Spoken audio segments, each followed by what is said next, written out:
Welcome back to another episode of the Frustrated CEO podcast. We're so glad that you joined us today. My name is Patrick Lyons. I am one of your co-hosts, and I'm here with my friends and colleagues and partners in crime. Patsy Freeman, welcome to you. Thank you. Glad to have you back. Good to be here.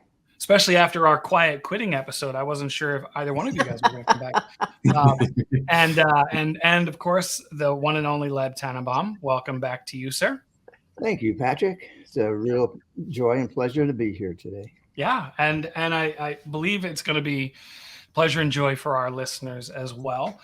Listener, our guest today was born and raised in the United Kingdom. His name is Jamie Dixon. Jamie is a business coach, trainer, and author, having worked with ambitious leaders in over 160 multinational companies in the last decade alone. So 160. So a little bit of experience there. But Jamie has lived and worked for the past 15 years in China. So I anticipate that today we're going to tap a little bit into Jamie's insights and observations about cultural differences and how a CEO might use stories to bring people together, because that is ultimately the topic today, is storytelling. Now, I mentioned Jamie is an author. Jamie has 3 books, all available on Amazon, and we'll make sure that those are, you can find those on our website where you can find this episode. The 3 books: Overcome and Get It Done, which is a book about discipline, productivity, and behavior change. Shaping Paths is the second, how to design and deliver practical training. And then Jamie's latest book is called The Story Habit, how leaders shape stories that drive action. And it's a methodology for building simple and powerful habits for influencing at work through the power of storytelling. It's Jamie's latest book that led us to invite him today to talk about how you, CEO, senior leader, can grow your storytelling prowess to become a more effective leader and drive more action in your business. So Jamie Dixon, welcome to the Frustrated CEO podcast. Thank you for having me. Thank you. It's nice to be here with you today. Yeah, and we are especially grateful because you're coming to us from China, where it's what time in the morning? It's 6:15 in the morning. In the morning. So yes, thank you for getting up early and joining us. I've got my coffee, so we're all good. No coffee, no podcast, though. Excellent. Excellent. So, Jamie, obviously, storytelling is an important tool for a leader to be able to cast a vision, create excitement, and rally the troops and get people moving in a given direction. Talk about, just right off the bat, what's the difference? What would you say in your experience? What's the difference between a good story and a bad story? I think what makes a good story is that it's relatable. And this is, I won't go into detail yet, but this is the very first part of the framework that I introduce in the story habit: relate. And any story, it really has to be able to relate to the audience. It needs to be about a character and a situation that the audience can relate to. And it needs to be presented in a way that the audience can relate to. And I think a really fundamental principle of story is that the story is actually always about the audience. And yeah, it might be about us. It might be our story that we're telling. But if the audience can't see themselves in that story, it's not going to have an impact. So a good story always relates to people. Mm-hmm. So the bad story, that maybe the well-intended, but somehow misses the mark. Yeah, it just doesn't relate. Maybe it's about maybe it's about someone who has nothing in common with the audience. Maybe they're in a situation that the audience have never can't relate to in any way whatsoever, and maybe it's presented in a way that that people just don't get. And in my situation over here, I work in China, and I see a lot of, for example, Chinese people trying to communicate things to their colleagues overseas, or their overseas colleagues communicating things to people in China. And there's a lot of things that get lost because they can't relate. A very, very typical example is using colloquialisms. And for example, straight off the bat, a colloquialism that might not be so relatable in other cultures. So relating is a really important part, and is something that can be quite challenging, especially when working across cultures. You know what comes to mind? I'm thinking of, and it's happened before. There's one specific incident I can think of where a CEO was talking to her team and talking about the challenges on the yacht. And that was absolutely not something that anybody could relate to. It was almost, it was almost, you could feel people almost thinking about the excess. And so they're not listening to the story. They're thinking about, and I, as an observer, I was thinking how, intended or not, there's a real disconnect between the story that's being, there was no relating whatsoever. It was kind of, it was awkward. I felt bad for the leader, and because I could see the judgment from the people. Yeah. I don't even have a yacht, so there's absolutely nothing I can relate about. And you're right, because certain words that we use create a certain impression on people, and they just bring to mind images, feelings, experiences as well. And so I can imagine exactly what you're saying. If I was listening to that, as soon as they mention the word yacht, I'm just thinking, you have a yacht? You and that just forms my impression of them. Well, and I know that there were people there thinking, boy, that must be nice to have a yacht. I can barely make, whatever. So not necessarily as relatable. So I'm curious, does it actually cost you if she told the yacht story over and over and over again and never really got on, was aware that she was disconnecting, does it actually create damage over time? Well, potentially, yeah, because you're shaping the impression people have of you, and that would be an impression of disconnect and excess and the 1%, and as soon as you say that, it doesn't matter what else people say, what else you say, that's what they're honing in on. A very simple example of how this works, I like to use the example of, don't think of chocolate ice cream.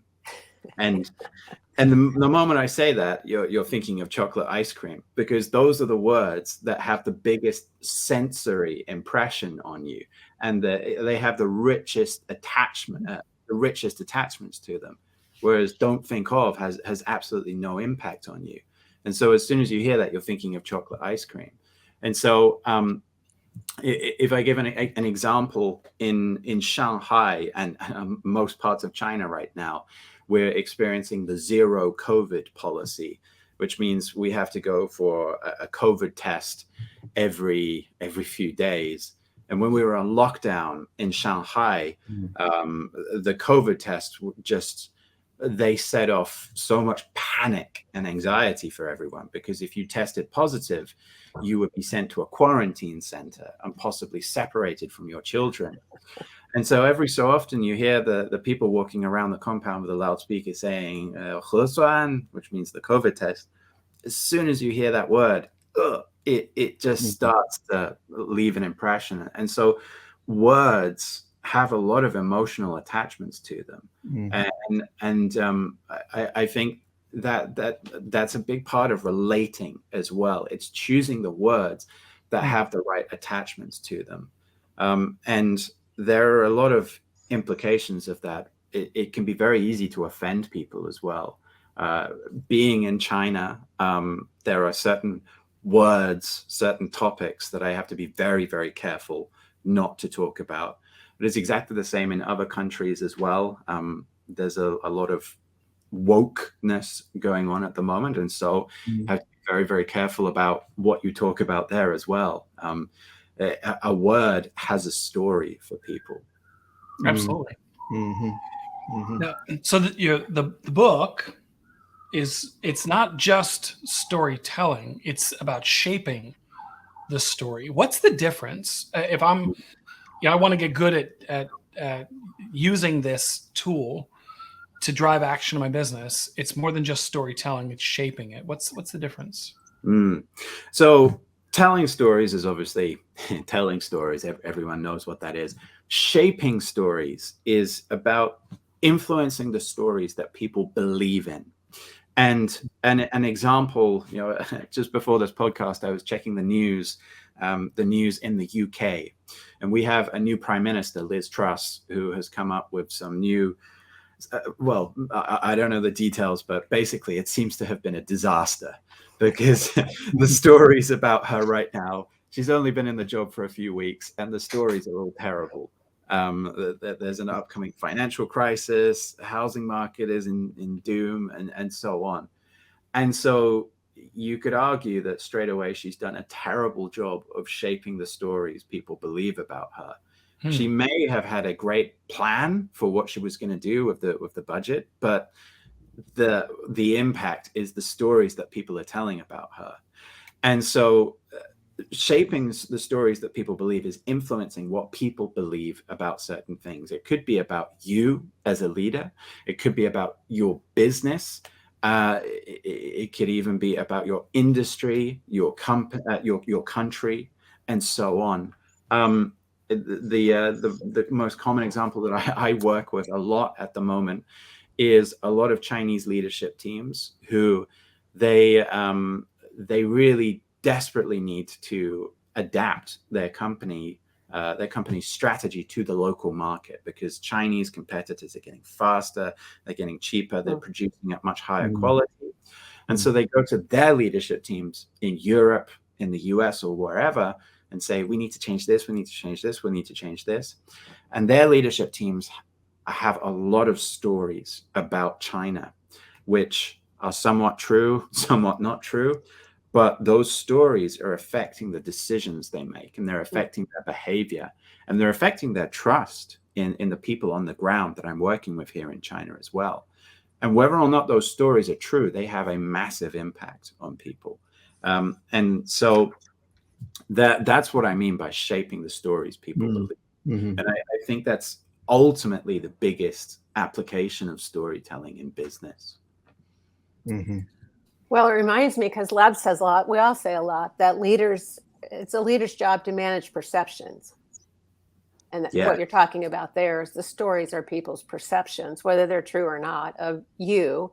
And I would say the other component of that is me. If you as a leader are helping me believe in myself, or my longevity in this organization, then that's as an important story to be aware of also. Jamie, I'm thinking also of, as an example, back to the office, right? There are some companies that apparently shaped the story well enough that people were kind of good with it.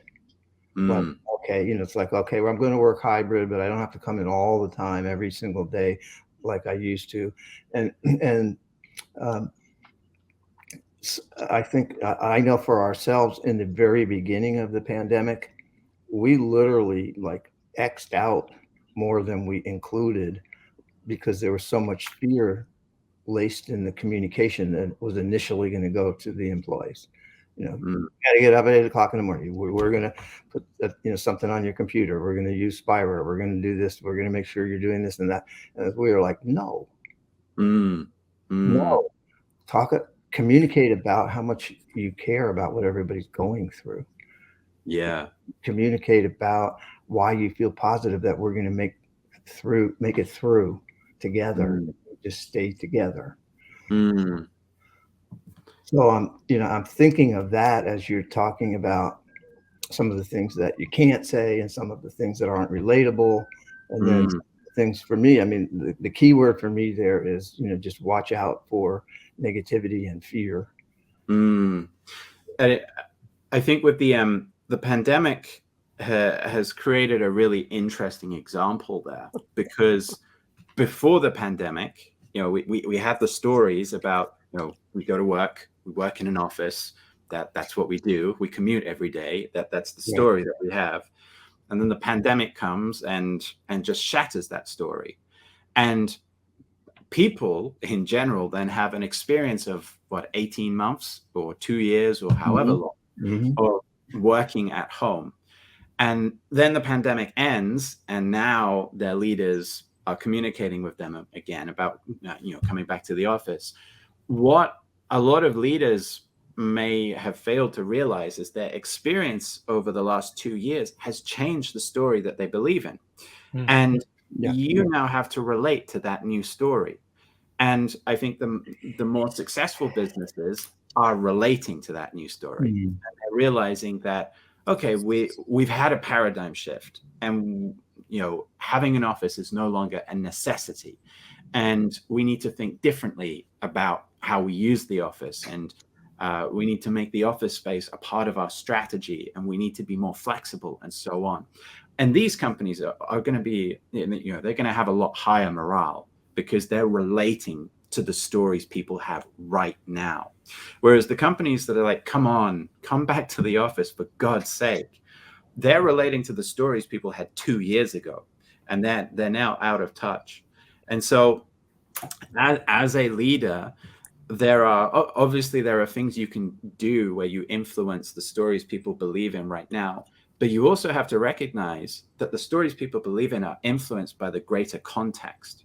And if you're not familiar with how that context has changed people, then you will stop being able to relate.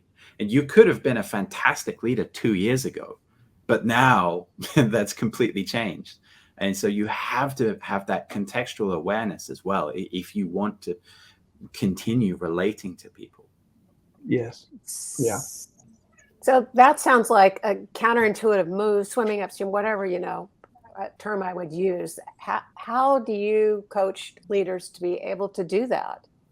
I mean, it's fast-paced, things are changing. We got to make these decisions, that everything's changing so exponentially. What you're talking about is a leader needs to pause and reflect. Can you talk more about that? Yeah. I mean, it can be as simple as two things. One is just spending more time listening to people. And that's literally it. Go speak to people, ask them how they're doing.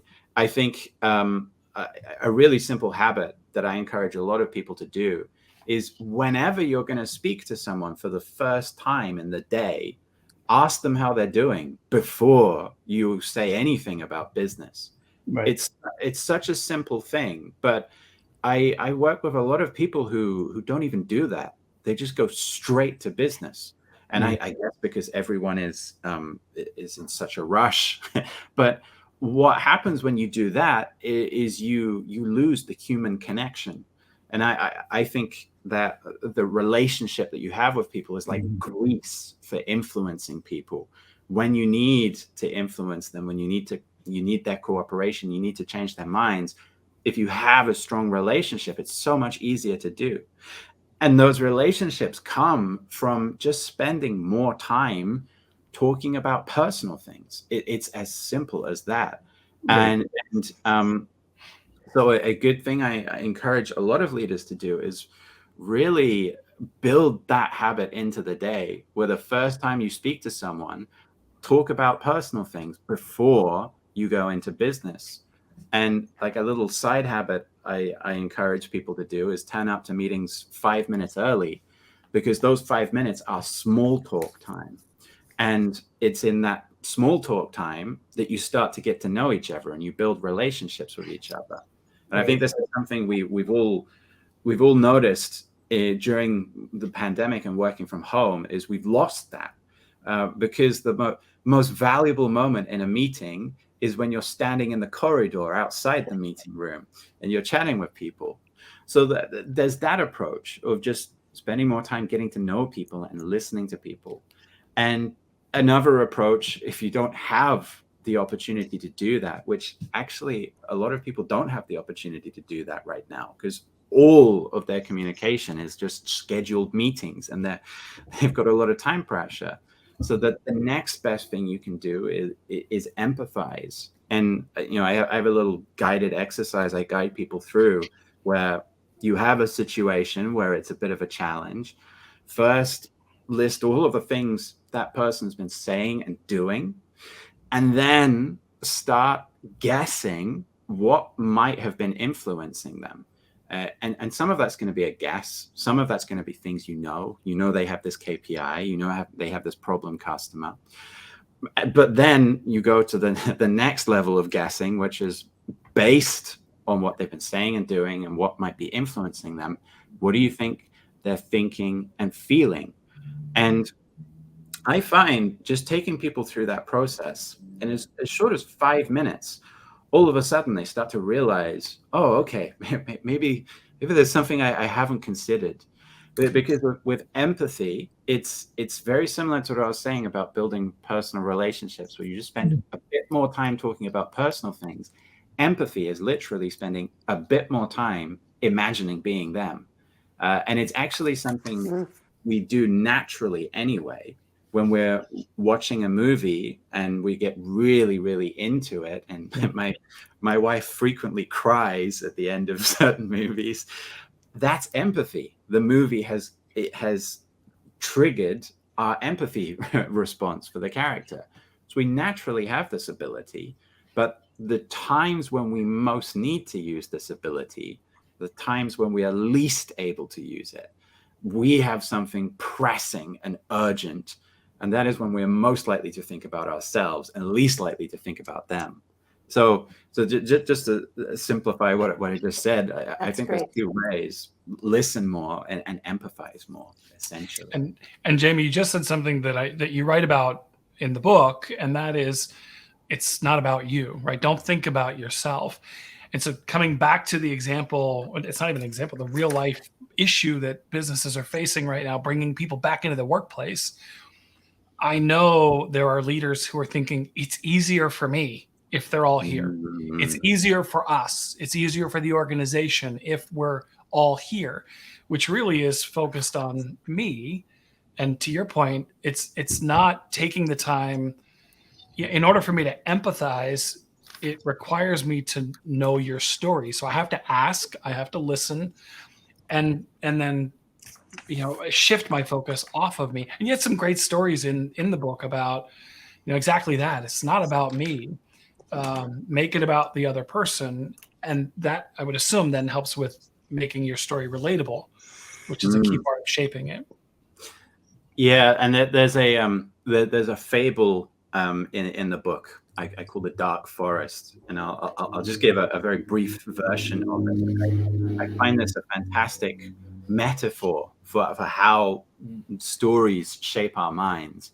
And so imagine this group of villagers who have lived in this village for their entire lives, and it has absolutely everything they need. It's got a stream of water. One family makes clothes, a few other families, they raise chickens, cows, they plant crops. So it has everything they need. And they have all of these rituals in this village where every morning they wake up and they pray for protection. And every evening when they go to bed, they thank the village for protecting them another night. And surrounding the village is this forest, which is so dense with trees, they call it the Dark Forest. And the elders in the village have a lot of stories about the Dark Forest. And they say, if you go in there, you'll be eaten by dragons, or you'll be picked up by giant eagles and taken away. And nothing good comes from the Dark Forest. And so these villagers have had quite a happy existence in the village. And one day when you were younger, one of your friends, when you were a child, one of your friends, his name was Try, he went into the Dark Forest out of curiosity, and he got lost, and Try's parents mourned his loss for many months. And so you've never wanted to go into that Dark Forest. You've always been quite comfortable and safe in this village, until one day a man walks out of the forest into the village and says, "Hello, my name is Try. 30 years ago, I left this village and I walked into the Dark Forest and I got lost. But as I was out there, I discovered a big and wide and beautiful world. And finally, I found my way back to this village. And I want to share with you the tales of the big and wide and beautiful world and invite you to come with me." And the fable ends here. And in my workshops, I ask people to discuss, if you were Try, how would you persuade the villagers? And people come up with all of these crazy ideas. But what's really interesting is hardly anyone ever thinks, why should they go into the dark forest? Like, they've got everything they need. And the reality is, when you're working with groups of people, and the village will be a group of people, there are going to be some people who they're better off staying in the village. And then there's going to be some people who, they're young and curious and they just can't stop thinking about it. They're going to be better off going into the dark forest. So you absolutely have to think about, what's in it for them. Yes. Which is really hard to do as well, because what's in it for them is not in it for me. It makes my life really difficult. God damn it. So it could be really difficult sometimes. You just reminded me of being a parent, and especially in a large family. I'm like, why would you do that? I know. Yeah. Getting my son into the bath every evening on time. It's not for him. It's for me. You go to bed early. So I'm also thinking, though, about innovation, right, in business. And it's a big topic, but it seems that the stories that shape some cultures invite the person to go into the forest. They actually hire for people that they know are going to go into the forest. And some are more likely to, recruit people who will stay in the village. And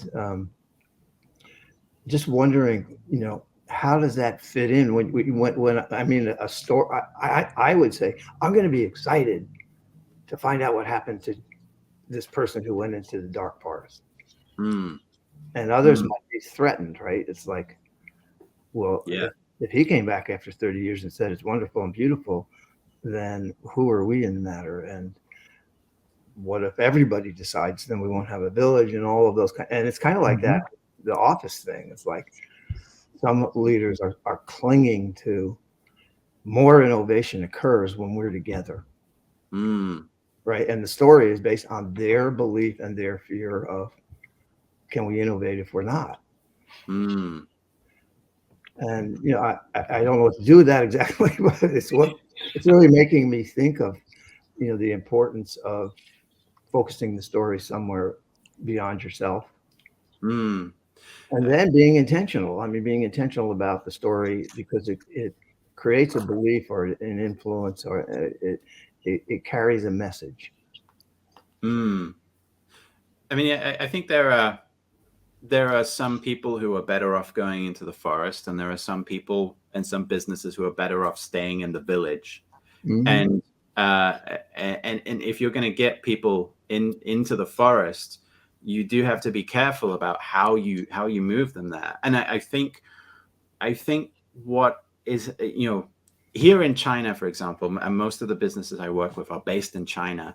There are a lot of leaders who are having to step foot into the forest now because it's becoming really, really difficult to do business. And I do think we're living in a world where your village is threatened. The dragons are coming. There's going to be earthquakes, volcanoes, and so on. Your village is threatened, whether you like it or not. And with the dark forest, I think you can choose to go in there by yourself. And just to get very practical, I think the dark forest represents the unknown. And exploring the unknown and doing things you haven't done before. And the village obviously represents people's comfort zones. In my workshops, when we talk about this and talk about getting people into the dark forest, the most practical suggestions tend to be, well, let them just set foot into the dark forests and just go a little way into the dark forests so they can still see the village, and they can still go back to the village if they want to, and just step by step go out there. And as there's a principle in behavior change that I describe as, it's easier to continue doing something than it is to start doing something. I'll be sitting on the sofa there with my wife, and she'll say, "Jamie, can you get the remote control from the table over there?" I'll stand up and get the remote control, and as soon as I've got that, she'll then say, Oh, and by the way, could you go into the kitchen and get this thing for me as well? It's so much more easier to get me to continue at that point than it is to get me to start going there in the first place. So I think a lot of businesses should be nudging their people to step just a little bit into the dark forest and doing this every single day, as opposed to keeping everyone in the village and waiting until the dragon comes and then everyone has to run. And that at that moment, you really are going to be lost. And I think as leaders, as individuals, we're living in a time where we all need to be pushing ourselves into the dark forest, unfortunately. And I think it's easier to do that on your own terms than it is to be forced into the dark forest. Yeah, so that's another point that you make in the book, and you talk about it as you identified it as one of the biggest mistakes that CEOs or leaders make when they're challenging their people, that they haven't. How do you make it? How do you get somebody to want to go into the dark forest? Maybe is the question. And is that through the use of stories? Like bring it back to shaping the how would you do that? Or is what do you coach? Yeah. So the framework I introduced, relate is the first part, challenge is the second part, and resolve is the third part. And what a lot of people do is they just go straight to challenge. And I say, you got to go to the dark forest. You got to work from the office now. Stop working from home, and so on. Interestingly, the office has become people's dark forest now, whereas it used to be the village for everyone. And so what a lot of people naturally do is they should go straight to challenge. And challenge it's literally pointing out, the story you're using right now has flaws, and here's a better story, and that's all it is. But if you don't relate to where people are at the moment, you don't know if those are really flaws or not, and you don't know if this is really a better story for them or not. And if you're not relating to them, your challenge will most likely fail. And a KPI for relating is the number of head nods. When you're saying stuff to them and they're nodding their heads, you're relating. But when you're saying stuff to them and they're not nodding their heads, you're not relating. So don't dare challenge them at that moment. Wait until they've been nodding their heads and then challenge them. And you'll notice the head nods get a little bit less. But if they continue, you can continue challenging them. And so if I use the dark forest metaphor, if you want to challenge the villagers to go into the dark forest, first of all, you have to challenge the right people. And I think of it as being on a scale. There are people who completely disagree, people who somewhat disagree, somewhat agree, and completely agree. And realistically, at any moment, you're probably only going to be able to move people one position at a time. So if you go for the people who completely disagree, at most, you're going to get them to somewhat disagree, which is not really very effective. So just forget about them for the time being, and focus on the people who somewhat agree or who already completely agree, because your ROI for your investment of influence is going to be much higher. So challenge the right people. And then to challenge them, you have to point out that there are flaws with what you've got right now. It's not serving you. And it's got to be a pain that they can feel right now.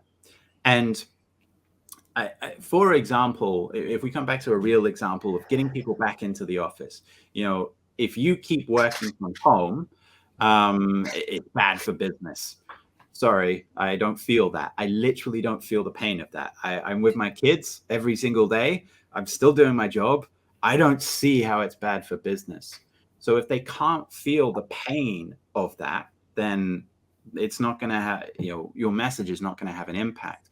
But if it comes at a time where more colleagues are already working at the office and they're getting on really, really well, and people are starting to gossip about you, and now you're starting to notice that. Now you have a pain, and now you can say, look, have you thought about maybe coming back to the office? At that moment, your challenge is going to be a lot more successful.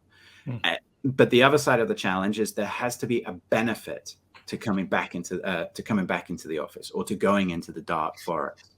And if you keep the narrative of it being a dark forest and not just a forest, then you're not really talking about benefits at this point. So really getting them to reflect on those benefits and see that it's going to serve them. And challenging, I describe it as the skill of changing minds. If you're successful with challenging, you've changed their mind, but that's not enough to get them to take action. That's where the resolve part comes in. And resolve, I think of it like this: change is a journey, and there's a destination, and the destination is work in the office again. There's a way to get to the destination. Sorry, you're gonna have to start commuting every single day. But what no one talks about is the next step, the very first step you have to take.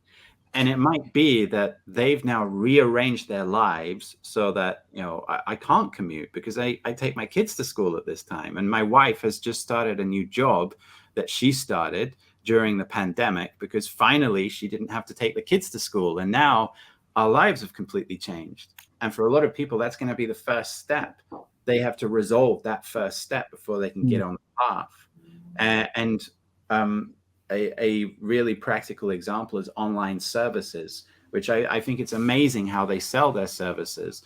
They do it through a web page, and all they want you to do is one step, click here. And they've made that step so easy. It gets you onto the path of being their customer. And there are so many benefits, and there's so few costs, and there's no risk, because if I click here, I can cancel anytime.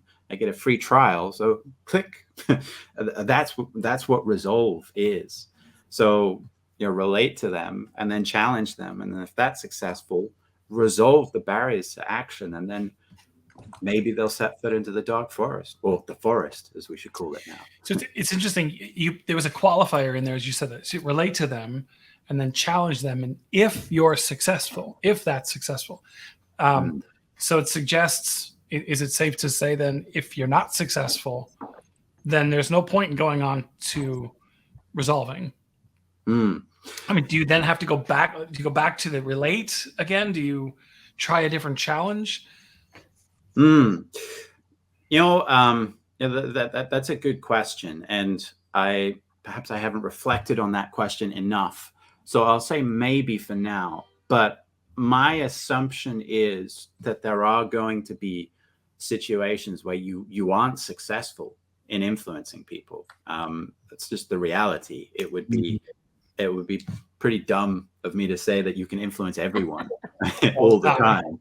Yeah, and I do know people who believe like they're so confident. One of my friends once said to me, "Oh, I can persuade anyone." Like, no, you can't. You didn't persuade me just now, so no, you can't. I think you have to be realistic. You can't influence everybody, and sometimes what you want them to do is not in their best interests. I do think there is a situation where sometimes you need to push people, and maybe your challenge has not been successful, but if they set foot on the journey, then that will start to change their minds. And an example that comes to mind is also, I think, an example I mentioned in my book, is when I came to China. The reason I came to China was because at the time I was working in a coffee shop. I just graduated from university. I was working in a coffee shop, and I thought this isn't going very well. And I wasn't enjoying my life very well. I had an argument with my girlfriend at the time. And so I got really frustrated, and I submitted my CV to a teaching English as a foreign language website. And I thought, to hell with this. I'm going to live abroad. A few hours later, I calmed down. I thought this is probably an overreaction. But the next morning, I had emails with job offers from all over the world: Costa Rica, Mexico, Korea, Japan, and China. And the one in China really, like, it really appealed to me. It looks so much better than working in a coffee shop in Portsmouth in England. And they said, we need you here in 3 weeks' time. And so in 3 weeks, I had to quit my job, break up with my girlfriend, cancel my rental contract, move back home, get a visa for China, and tie off a whole load of other loose ends. During that time, I did not have time to think. And it was only a few weeks after I arrived in China that I suddenly went, oh my God, I'm in China. And if I had taken time to think, I would not have done that. So, I think, speaking out, maybe I realized the answer to your question. Sometimes you can push people onto that path, and as they're on that path, they will start to change their mind. But it's probably a good idea to be certain that it will change their mind. Otherwise, I guess that could backfire. Yeah. That's great. That's really good. Yeah. I'm also, thinking about, since we're talking about stories, I don't know if this is true, Jamie, in your practice, in China, but right now, it's certainly true in my practice that there are people who are retiring, leaders who are exiting, right? And there's usually a successor. And sometimes the successor really has no control over the story that precedes their arrival. Mm. And, I'm just curious if you've, seen any of that or given some coaching to people who are maybe like really talking up, well, Jamie's coming and he's coming all the way from the UK and he's just, whatever he's, or they may look something up because the internet allows you to find all kinds of things and say, oh gosh, this guy's got nothing. He's nothing but challenge, or she's nothing in your face challenge. And in their, the first 90 days, they're trying to relate and learn, relate and learn, and maybe start to craft a story. So yeah, somewhere in there's story and fable, I guess. But I think the experiences people have with you will ultimately trump the stories you tell them about you. And it might be that you come into this job with a reputation, a reputation for being really, really, really tough and just horrible to work for. And that reputation is most likely because of other people's experiences of you. And so straight away, you're at a disadvantage if you want to change that story. And so I think, an exercise I like to give people is to think about, what stories do you want people to be telling about you? And then, okay, now you know what stories you want people to be telling about you. What experiences do they need to have had with you to be telling those stories about you? And how can you make that become something you do every single day? Yeah. And if they already have these stories and you're gonna try to change that, you need to change that experience of you. And that is really, really difficult. Yeah. Because if you're in that situation, it means you have a lot of habits, a lot of fixed habits that you need to change. And those habits are tied to your mindset, your beliefs, your personality. It is changeable. And I'm a big fan of Marshall Goldsmith's stakeholder-centered coaching, where this is your stakeholders' feedback about you. Which part do you want to change? Now let's get really, really tangible. What are the specific behaviors you're going to change every single day, and see if that shapes their perspective. And if you do that for long enough, you change their perspective a little bit. But it's so much better to preempt rather than to change later on. So I think every leader should really think about, what stories do you want people telling about you, and start intentionally creating the experiences to cause people to tell those stories, and do that as soon as possible, because once it's too late, it's very, very difficult to change. I know. I was thinking about your colleague who says he can convince anybody's, to do anything. He's probably one of those people that you're. You need a double dose of humility and commitment to, really starting to relate to other people. It's Yeah, and he either he doesn't realize or he doesn't listen to the stories that people have been telling about him. So, yeah. It also gave me one other thought. Sorry, Patrick, I'll just be quick. Yeah.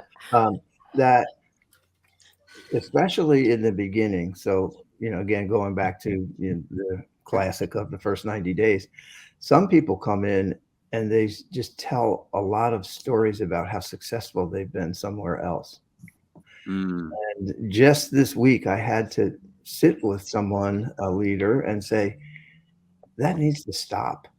It just needs to stop. It's kind of like the yacht. Yeah. Right? People we're talking about how great your ex-girlfriend was. Yeah. And so they may not realize, they may think they're building credibility and they're actually shooting themselves in the feet. Yeah. I worked with a Chinese company that has just started going global in the last few years. And they're a very famous company. I won't say their name, but a lot of people know of them. And they've been very successful. In my opinion, they've been successful because they've been riding a wave of economic development, not so much because of their business prowess. But they've been very successful. And because they're so successful, they are really proud, and I would say arrogant.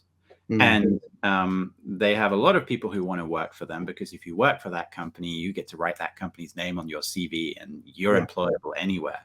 And they're really proud of that as well. And so they think we have a culture of people who are passionate and committed. And when they started expanding overseas, they wanted people to be passionate and committed, just like their staff were in China as well. And in China, their staff work ridiculous hours. And so when they had opened offices in Australia and India, they were wanting their staff there to show their passion and commitment by also working those ridiculous hours. But their staff were like, no. And they get to 5 o'clock in the day and they go home. And they really alienated people in these other cultures, because they spent so much time talking about how great they were. And if you have to tell people how great you are, it's probably because you haven't created the experiences that cause people to think how great you are. I do think there is a good time to tell people how great you are, perhaps especially in the first meeting you have with them, and do that cautiously. But if you're in the habit of doing that frequently, then spend a little bit more time thinking about the experiences you are giving people rather than telling them what you want them to believe. So if your employees are having a great experience of working for your company, then that becomes one of the best storytellers you can have, right? They'll go and tell stories about you, Right. about your company, and that'll attract other people who want those experiences. So I think shaping the experiences is one of the ultimate storytelling skills. The classic principle in storytelling: show, don't tell. And it's all about helping people experience things. If you have to tell them, then maybe it's not true. I started to say earlier, Jamie, so this is the Frustrated CEO podcast. So we're always trying to make sure we're covering things that keep CEOs awake at night, things that frustrate them. And as I was reading through The Story Habit, you talk about conflict. Conflict clearly frustrates CEOs when it goes unresolved. You could argue it frustrates everybody when it goes unresolved for a long period of time. You make a statement in the book that says conflict arises arguments happen because of conflicting stories. That was a different way of thinking about it for me. Tell me more. What do you mean? I think if you look at the most extreme form of conflict, war, it is ultimately about stories. This land is ours. No, it's not. It's ours. And that's a story. And we may have conflicts of interest. Maybe it's about resources, and I want those resources, and I know they're your resources, but I don't care because I want them. So maybe there is a conflict of interest as well, but ultimately it is about the story that we believe in, and they have a different story. And I think of an example, this is a kind of made up example that I sometimes share to show the importance of empathizing. Like several months ago, when Shanghai went on lockdown, things just closed all of a sudden. And if you were on like a business trip at that time and you needed to get back into Shanghai, you needed to get back fast. Otherwise, you might be like kept out of Shanghai. And so imagine you're in a bus and you're on your way back to your home, to your city. And all of a sudden the bus is running out of fuel. And so you stop at this petrol station. And so you go into this petrol station, but it's closed. And you see the boss sitting there with his phone, and the door is closed. And like, you've got a story about them. You selfish, could you not open the petrol station? I need fuel for my bus because I need to get home. And what you might not realize is they've closed it and they're on their phone because they have a family emergency and they're wrapped up in their story and you're wrapped up in your story. And you're trying to force your story onto them by telling them my story is more important. I need to get back. And they're going to force their story onto you by saying mine's more important. I got to take care of this family issue. And what you really need to do at the earliest stages of conflict is relate to each other. Is shut up and start asking questions and try to understand a bit about their situation. Like, why have you closed the petrol station? Is there something I can do to help you? I only need a few minutes of your time to just add fuel to my bus here. And I noticed this like at home with my wife and with my kids as well. There's conflicts all of the time. I want to get my son into the bath so I can go to bed early. My son wants to continue watching TV. I'm trying to force my story onto him. He's trying to force his story onto me. And I find the best outcome is when I shut up and I say, okay, it seems watching TV is really important to you right now. How about I give you 5 more minutes to watch TV and then you come into the bath in your own time? Is that okay with you? And it doesn't always work, but it tends to work a lot better than always trying to force my story onto him. So I do think it can get to a stage where it's too late. And if you try listening, it's probably not going to have an impact. But that's because you've just completely broken off any connection. So I think, yeah, go ahead. Yeah. I think you just described American politics, right? Yeah. Where we are. Yeah, it seems to be quite similar in the UK as well, and a lot of other democratic countries. Why not just find things you can agree on? I mean, if the other party does something that actually you agree with, great. It's not going to hurt. Well, in the long run, it's not going to hurt you to say, I like what you did. And everyone can just come together and find a more shared story, then that would be great. However, there is a situation, I think, where you can share one story too much and it becomes really extreme. And I think Nazi Germany is probably that situation where too many people go into one story and no one challenges that story. So that there's a spectrum, I think, but I think it's very rare we get to that extreme end of the spectrum. So what do you as a leader, and this is good for our audience to listen to, have to find? What's the resolve you have to find within yourself to be able to say, okay, I'll give you 5 more minutes. How will that work? Or I'll stop long enough to find out why this person has the door shut. That That's a good question. that And I takes a different kind of resolve than a lot of oh yeah, us yeah, have. yeah. That I think that's the most difficult part. Yeah.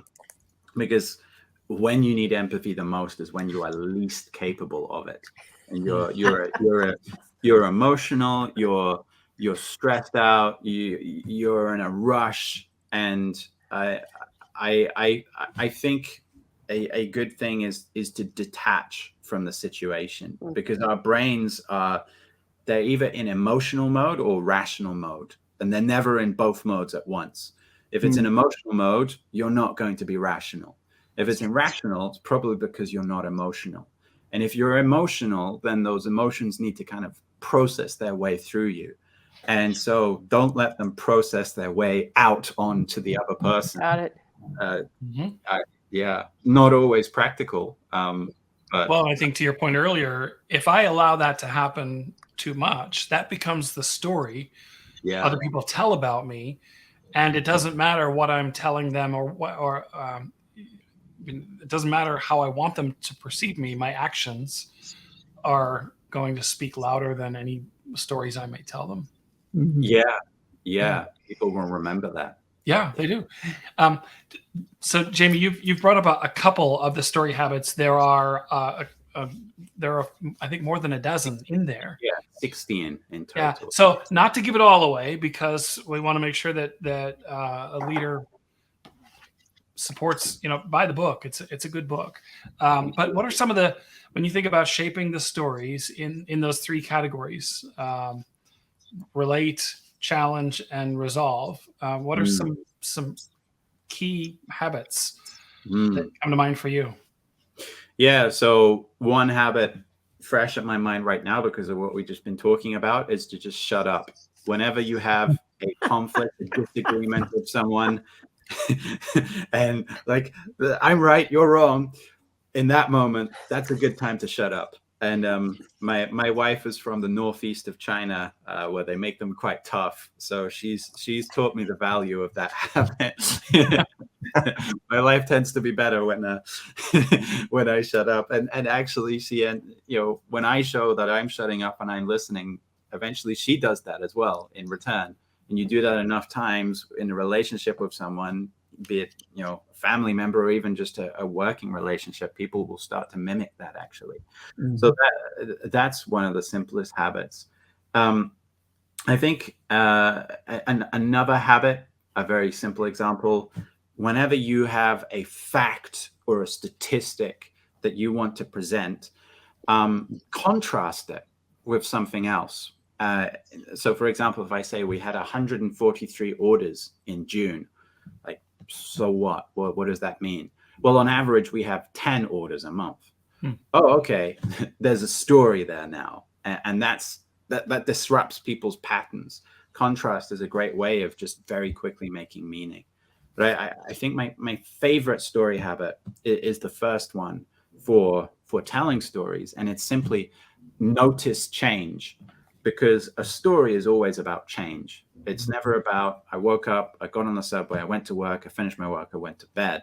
It's, I woke up, I got on the subway, then there was a flood, and then there were sharks on the subway, and they had laser beams. And it's always about something that changed. And so if you want to become a good storyteller, you need to build a pool of stories in your memory. And the way to do that is to become more sensitive to the changes that happen in your life. You go to the bank and there's a bank robbery. There's going to be stories about that. I get on the subway and the subway breaks down. There's going to be a story I can tell about that. Anytime you notice a change, notice it and make a conscious effort to remember it. And then the next time you have an opportunity to tell stories, you can try that story out. And the first time you tell a story is always going to be rubbish, but that's why you tell it, so that you see what's rubbish about it and you see people's feedback. And then based on that feedback, you adapt it and then tell it again next time, and it'll be better and better and better and better. And before you know it, you have a massive pool of stories that have been refined over time. And each time you use them, they create an impact. And I love that habit, because I think it shows that storytelling, actually, it's easy. If you just put the hours in, it's really easy, and it doesn't have to be complicated. It just involves practicing the right habits. That's so great. Mhm.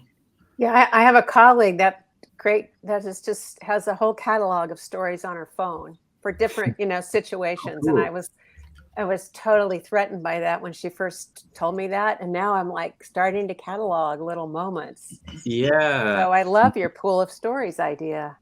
Yeah, and if you think of comedians standing on stage doing the sellout Netflix shows or whatever, the stories they're telling in that moment that have hooked the audience, those are not the first time they've told those stories. They've Right. told them hundreds of times before and refined them through feedback. And the only way you do that is by building a pool of stories. And I find probably the most impactful thing I teach people to do in my workshops is be more intentional about collecting stories. And it just starts there. Once you do that, after a little while, naturally, your stories become really amazing. Wow. Great stuff. I have a question that, because of, again, the leaders and people who are aspiring to lead, who listen. And it's about the story that you tell yourself and the stories that you tell yourself, right? Which often are self-limiting, or the other side, I can influence anybody on the planet, at any time. And you tell yourself these stories, and they show up in your leadership. They show up in your ability to relate and, can challenge and resolve. Does any of that show up in the work that you're doing, either in groups or individually with leaders? Yeah, and this might be the next direction that I take the story habit in, because there are so many parallels between how you tell stories, how you shape stories, and how you rework the stories that you believe in. And one parallel is that principle of change.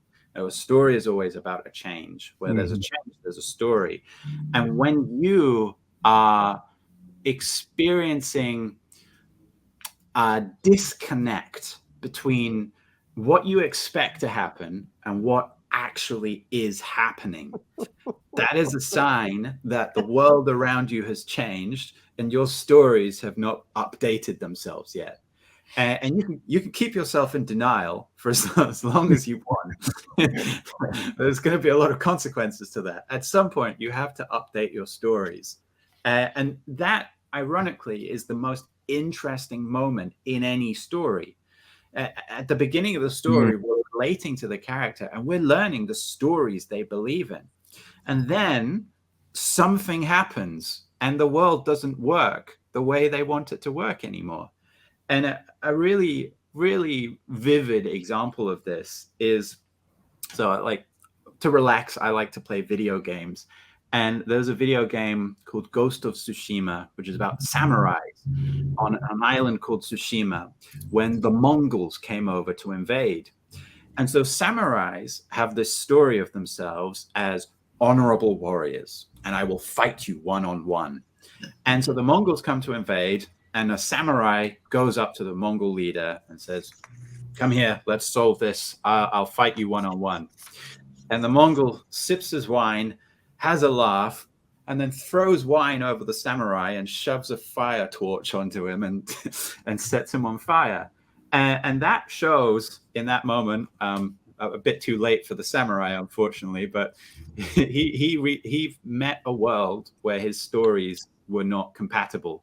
And for the samurai in the story of that game, and it's a fantastic story actually, they need to update their stories if they're going to survive. And I think it's the same for us as individuals. When you notice the world is not working the way you were expecting it to work, there's something about your story that you need to update. And that's an opportunity to tell stories in the future as well about how you updated that. Thank you. Yeah, that's great. It's good. Well, we have spent a lot of time, a lot of really great points. I'm looking at my peers. Is it time to get practical, as we usually do at the end of every episode? Or any other questions before we do that? I think it's a good time. I do too. Yeah. All right. Because if you get me started on another round of questions, we'll be here for a little while longer. This is Right? very engaging. Yes. Yes, Jamie, thank you. So this is for our listener. You already know this. You've been with us now this is episode 38, I believe 37. I've lost count. But at the end of every episode, we recap the key points, the key takeaways from our conversation today that you can implement in your personal, professional development or in your business tomorrow to start making progress in shaping stories that drive action, improving your storytelling. So, Jamie, I'll kick it to you, give you an opportunity. You think about 2 or 3 key takeaways for a listener. Where would you start? Relate. Spend more time relating. And if you spend more time listening to people, ironically, that makes you a better storyteller, because you know what things they care about, what things resonate with them, and you know how to better relate your stories to them. So that's a really ironic storytelling skill. It's shut up and listen, and that makes you a better storyteller, actually. That's great. What else? Oh, to me? Yeah, Cool. I don't want to cut you off early. Yeah, sure. I think that habit of notice change. I think change is really a really fundamental part of stories. As a trainer, a facilitator, a coach, when I'm in workshops, I need to have a lot of stories to tell. And that's naturally shaped my desire for finding stories. And the moment like I have an argument with my wife and then we quickly resolve it, cool, I got a new story to tell. Or I go downtown and I couldn't find the Starbucks because it's closed down, and there's another story to tell, and so on. So notice those changes that happen every single day, and you'll have a lot of stories to tell. There's stories everywhere. Everyone has stories to tell. Beautiful. Any others before I invite my colleagues? I think my favorite part of the Relate, Challenge, Resolve framework is actually resolve. And I think it's the part that gets the least amount of attention. So when you want people to take action, don't tell them what to do. Don't tell them how to do it. Focus on the next step and make that next step as easy, as desirable, as risk-free as possible. So much so that taking it is almost inevitable.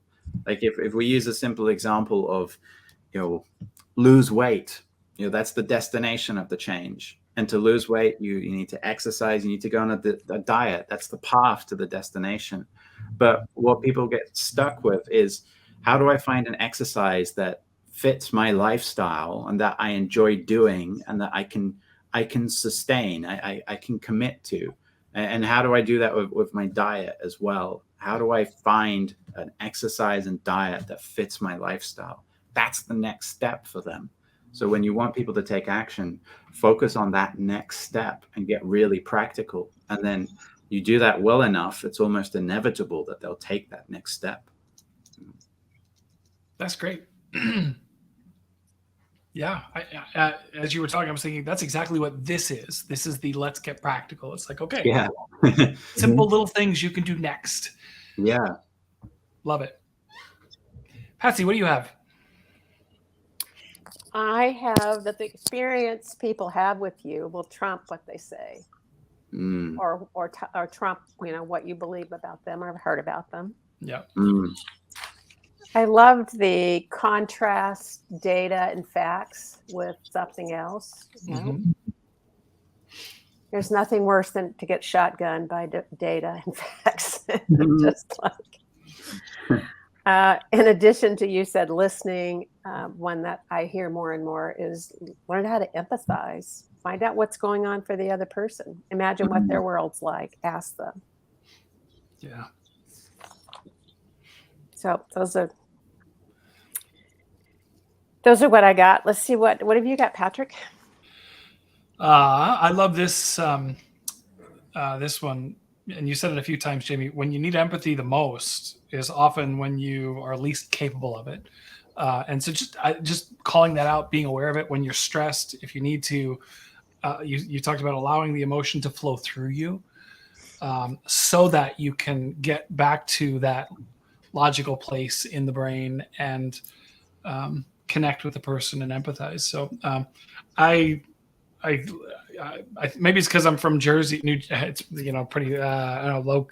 I don't know. We don't mince words. I love shut up. Like that's such a great event. Just shut up. I'm already envisioning writing that in bold on the Let's Get Practical. Shut up. When you're in conflict or when you're trying to listen and learn and empathize, shutting up is a good thing. It's a good skill. Yeah. It's a great Really solution. I like that. I love this. A KPI for measuring how well you're relating to people is head nods. I thought that was because leaders are always looking for KPIs. So head nods are a great KPI that will tell you how effectively or not you are relating. And to your point, Jamie, if you're not getting head nods, keep working. You're not relating. Keep trying.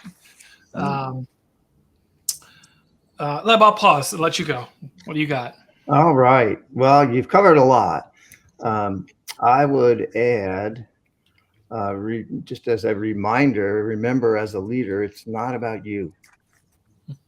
And, if you've been trained to believe that it is about you because you're the leader, retrain, create a new habit.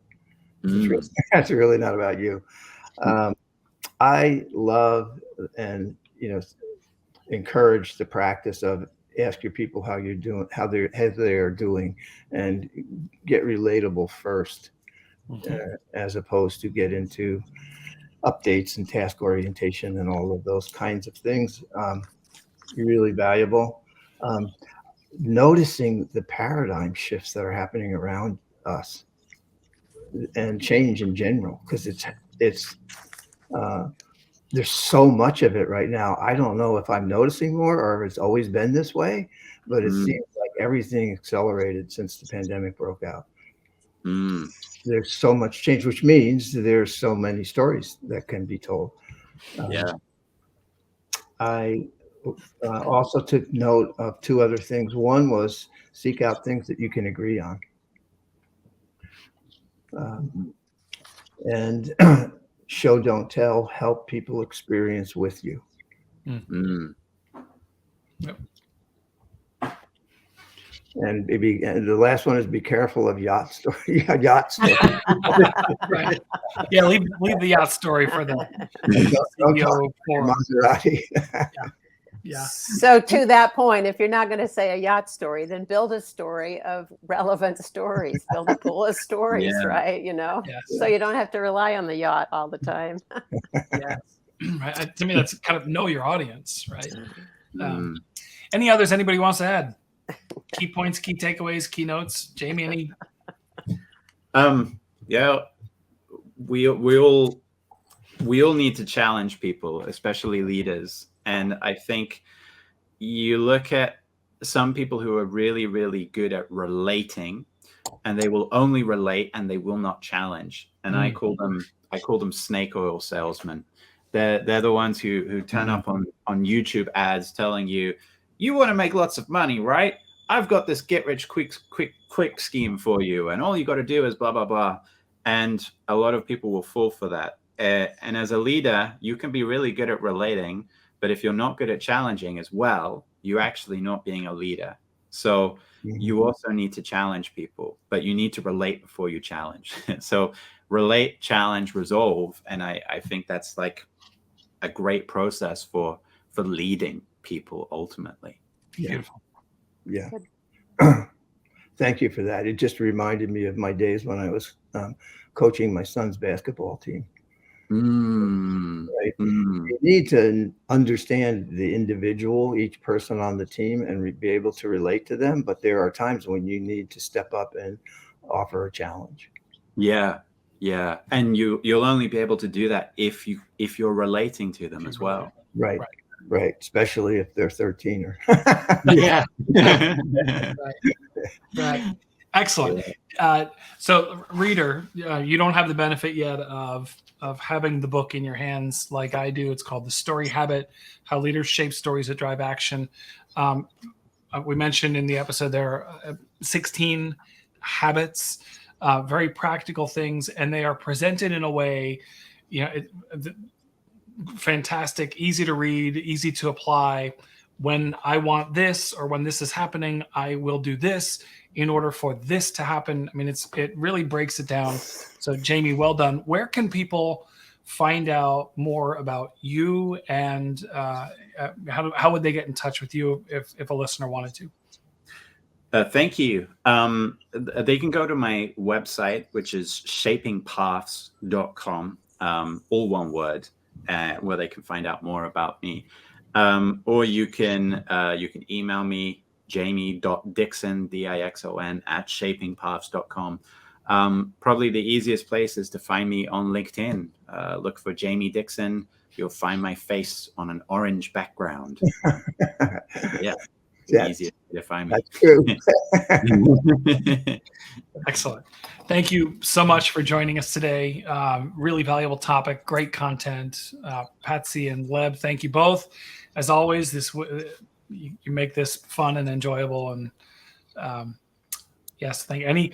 Any last comments or thoughts for Jamie before we sign off? Thank you. That's my comment. This has been fantastic, and I love stories, and I've learned more and have more to offer to other people. Yep. Thank you. Thank you very much. Pass on. Yep. Excellent. Thank you. Listener, thank you for sticking with us for another episode of the Frustrated CEO podcast. You can download this episode's companion, Let's Get Practical, directly from our website, which is thefrustratedceo.com. You can also connect with all three of us, your show hosts, on LinkedIn as well. We'd love to hear from you. And if you are interested in being a guest on a future episode of The Frustrated CEO, then you can, again, just contact any one of us through LinkedIn. Let us know. We'd love to hear from you. And I guess that's it. We'll sign out and see you again next time on the Frustrated CEO podcast.